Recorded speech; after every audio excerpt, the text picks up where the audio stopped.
This video is about one of the most important fundamentals in golf, and that is the grip. Actually, I should have said the most important 7 or 8 fundamentals, because the grip has that many different key elements. Now, most descriptions of the grip that you'll read or see on video will cover a few of these, but they do it in very general terms and they leave out way too many key elements. I think this is why so many golfers have a poor grip and, as a result, a less than optimal golf swing. Before I begin, it's important to understand that there are very few absolute fundamentals in golf. That means that there's not an absolute fundamental grip that everyone should use, but there is an absolute fundamental grip that you should use. To have a fundamental grip is to achieve the fundamental goal of the grip. Two players could have slightly different grips, but both of them achieve the goal of the grip. Like getting your clubs custom fit, you have to get your fundamentals custom fit. To begin with, you want to grip the club in the fingers of the left hand. But where in the fingers? As I slide the handle up and down my fingers, I bump up against the pad of the big knuckles. Don't let the handle get on top of those knuckles. Make sure they stay underneath the knuckles. Those big knuckle pads will help support the club at the top of your backswing. Also, by gripping it in the fingers, you create another important fundamental feature of a good grip. You create enough length in the hand to have enough room to wrap the hand on top of the handle to place the heel pad on top of that handle, which is critical. If someone were to ask me what's the #1 fundamental in golf, I don't know if this is #1, but it's certainly in my top 5. Placing the heel pad on top of the handle is critical. A good golf swing requires leverage, and leverages require fulcrums, and the heel pad on the left hand provides the fulcrum for the swing. The next thing I want to talk about is how far on the club do you want? If someone said, Tom, grip the club at the end of the club, they don't mean for me to grip it with my little finger at the end of the club, because then that heel pad comes off. And I find a lot of amateurs, when they try to grip it at the end of the club, they think you're supposed to put the little finger at the end, and then this heel pad is halfway sticking off and they don't have the adequate support. To be at the end of the club means the heel pad is at the end of the club. How you set that heel on the handle is important. There's 2 ways I could do that. One is I could do it this way and wrap it in a square position, almost like I was putting a fist on there. But what you really want to do is go this way. I'm coming back, so I'm kind of at an angle right here. Now the next fundamental is what to do with this thumb and how to do it. The thumb needs to have this knuckle right here in line with this knuckle. I want the thumb up against the hand with this crease closed. Create this crease as if you were holding a T in there. I do not want what we call a long thumb. I don't want you to push that down and have a gap right here. I do not want this long thumb because there's no support there. I want a short thumb where this bone actually acts as a support post for the weight of this club at the top of your backswing. That also, when you do a short thumb, it makes it much easier to fold the right hand on top of this thumb. I've seen players where that thumb is sneaking through there, and that's going to be problematic in their golf swing. So you want a short thumb so that 2 hands can knit themselves closer together. Now let's talk about the rotational position of the left hand. I'm going to use terms, or you've heard terms, called weak, strong, and neutral. And I've heard different descriptions, but for me, neutral is the natural rotation position that your left hand assumes when it's relaxed. Most people's hands roll inward when they're relaxing the left arm. To me, that's neutral. If you were to rotate that hand counterclockwise, then you have weakened the grip. If you rotate it clockwise, you have strengthened the grip. So I want you to start in a neutral grip with the understanding that neutral is not thumb on top, which is what most golfers think. And that's really weak And most golfers think they're neutral, but most golfers slice, and that's because they've started with what they thought was correct when it was actually weaker than neutral. If I relax the left arm, grip it in the fingers, put the heel on there, set my thumb with a short thumb position and close the seal here, I'm going to find that I have rotated this arm over. So I'm not just moving the thumb to the right, everything gets rolled over when you're relaxed.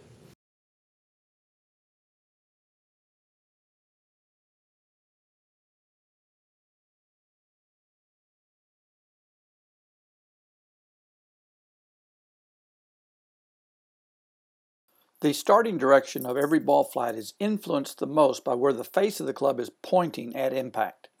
In this diagram, the black arrow shows the direction the club face is pointing and the starting direction of the ball flight. If the club face was pointing to the right, the ball would have started to the right. If pointing left, the ball will start to the left.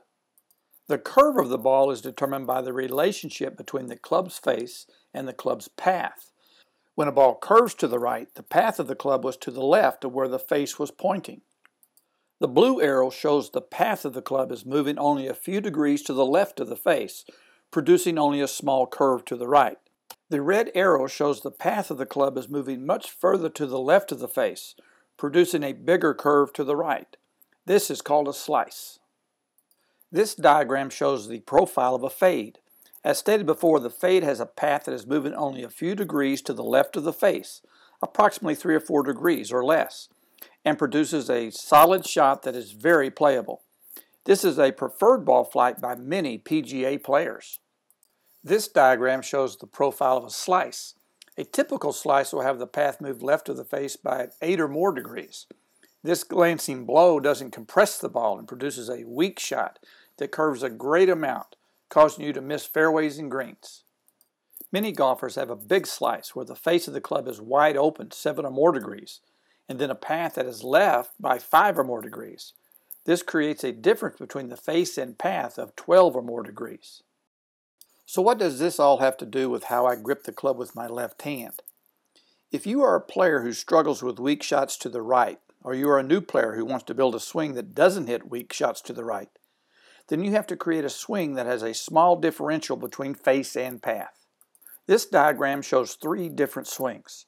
The first swing on the left has a club face wide open and a path of 12 degrees to the left of the face. This has produced a big slice. In order to change this result, the player needs to move the path to the right or the face to the left, or a little of both. When this player set up, I'm sure they set the club somewhat square to the ball and not 7 degrees open. But for some reason, when they delivered the club to the ball at impact, they were not able to square the face. There can be a lot of contributing factors that can create a face too open, and many of those require learning a new swing pattern.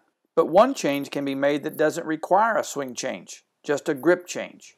Let's start with what we do know before we try to analyze what we don't know. I know that the player started their swing with the club square to the ball and to their intended starting line. But for some reason, when this club returned, it could not become square, and the club face was open, and therefore the ball started too far right, and too far away from their path direction. We need to get the face direction closer to the path direction so that we have a smaller curve. So some part of their swing movements failed to get this club square. Your left hand plays an important role in squaring the club face. If I was holding a screwdriver and I had to turn it counterclockwise, I wouldn't start with my thumb on top and do a bunch of small, inefficient turns. I would get over here to the right so I could do one good turn. If I start with the club square, with my left hand on top, the only way this club could return square is for this left hand to return back to the thumb on top position at the moment of impact. This person has to turn their hand very fast in order to get back to this position. But on the other hand, if I have a square club face and I start in this position, I only have to get back to this position before the club returns square again. I don't have to have fast hands to square the club up. I can have quiet hands. and I can have a much more stable control of the face direction.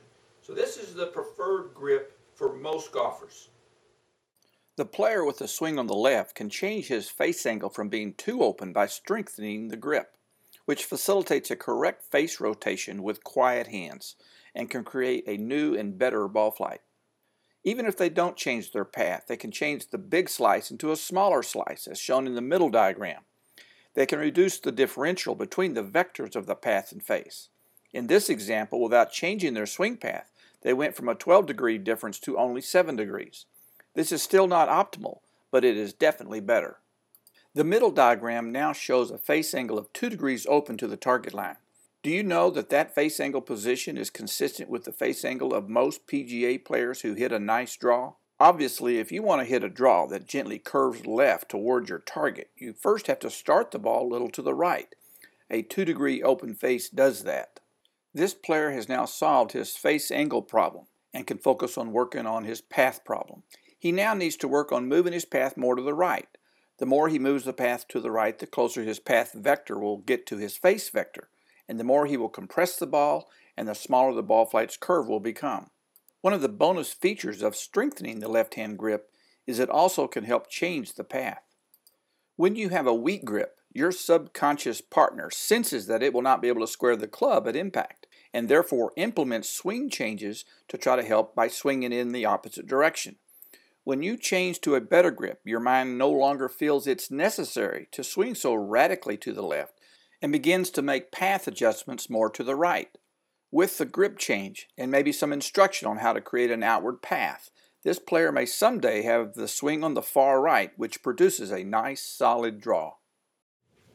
So that's the left hand. Now let's talk about the right hand. I am not one of those who prescribe palms facing each other. I think the rotational position of the left hand has different goals and objectives than the rotational position of the right hand. The left hand palm is actually facing a little bit toward the body. So my hand is kind of like that with my left hand. I do not want my right hand like that though. I want my right hand palm to be in the same plane as the face of the club. To my mind, my subconscious is hitting the ball with the palm of the hand. It looks down there at that golf ball and simply says, I'm just going to swing the right hand as if I was hitting the ball with the palm of the hand. So your subconscious mind is going to assist you in accomplishing this every single time and not fight you for it, because this makes sense to the subconscious mind. So I want you to grip the club with your right hand in a square position to the plane of the face of the club. So when I do that, I'm going to end up with this rotation position. Now, how can I know when I look down at my right hand that I'm in the same plane as the palm? I'm actually going to use this bone and where it's pointing between this big knuckle and the middle knuckle of the forefinger. So in a sense, I'm pointing this knuckle straight down to the ground, just as if I was pointing the fingertip down to the ground.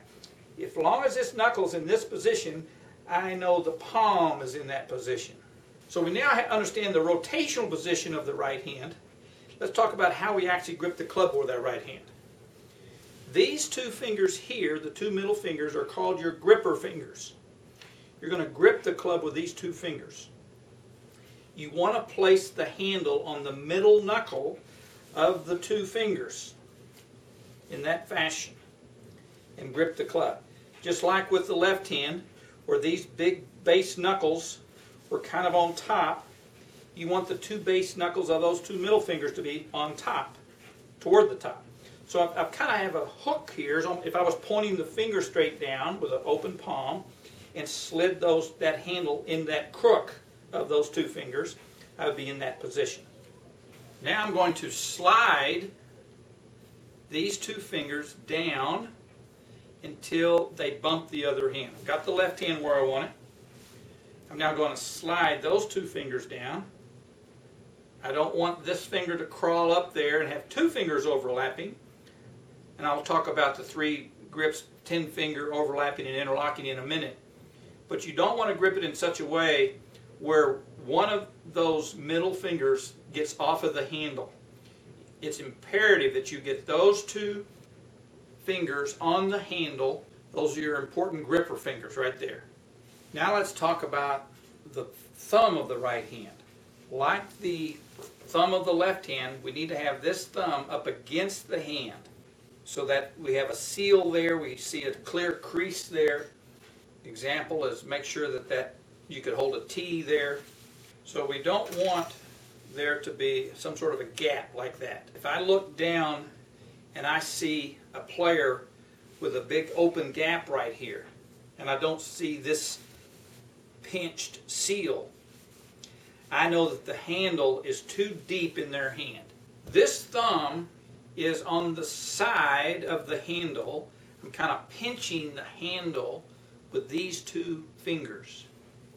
Need to talk about one other fundamental of the grip, and that's looking at it from this side, and that's where does this right thumb go, and what is the goal and what is the functionality of the right thumb. I see too many golfers that think the right thumb is supposed to support the weight here. That when this club comes back in their backswing, it's supposed to spring off that thumb. And that is one of the problems of high handicap golf swings and their grip. There's something we call in the industry the leverage knuckle. This bone right here, the base of your forefinger, that big knuckle bone, during the backswing, needs to sit on top of that knuckle like a shelf. That is the leverage knuckle. This hinging and springing of the club is off that serves as a fulcrum. That is the leverage knuckle of the golf swing. Very important part of the golf grip is placement of this knuckle underneath the handle. Now the purpose of the thumb is not to go here, but to keep that handle from falling off that knuckle. What's going to keep that from falling off that knuckle? Well, your thumb is. It's going to go to the other side to help support this handle on that knuckle. That's why you're going to see this little V action here from the pros. You're not going to see this from the pros. You're going to see this. You've got to be in the fingers. When you're in the fingers, you're able to put that handle on that big knuckle. Now, how do we connect the hands? Do we do 10 finger? Do we do overlapping, or do we do interlocking? The majority of pros on tour do an overlapping grip. Probably 20 years ago, it was 90% of the pros overlap. That is a smaller percent today, primarily because two of the greatest players of all time interlock. Jack Nicklaus and Tiger Woods interlock, and there's many others.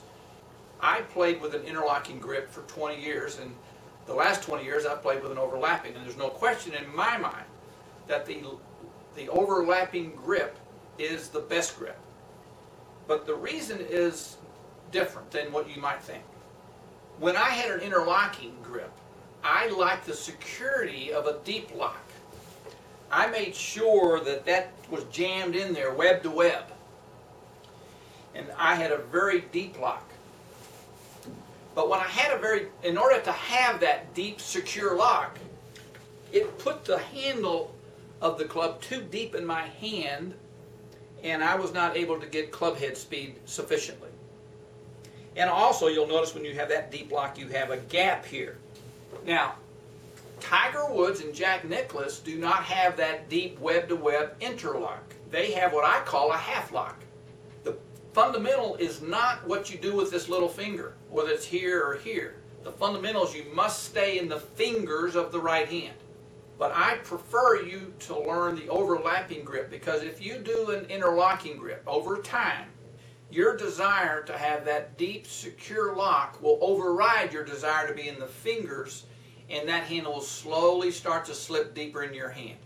I've taught many, many junior golfers, and I have never found a problem teaching a junior golfer the overlapping grip right on.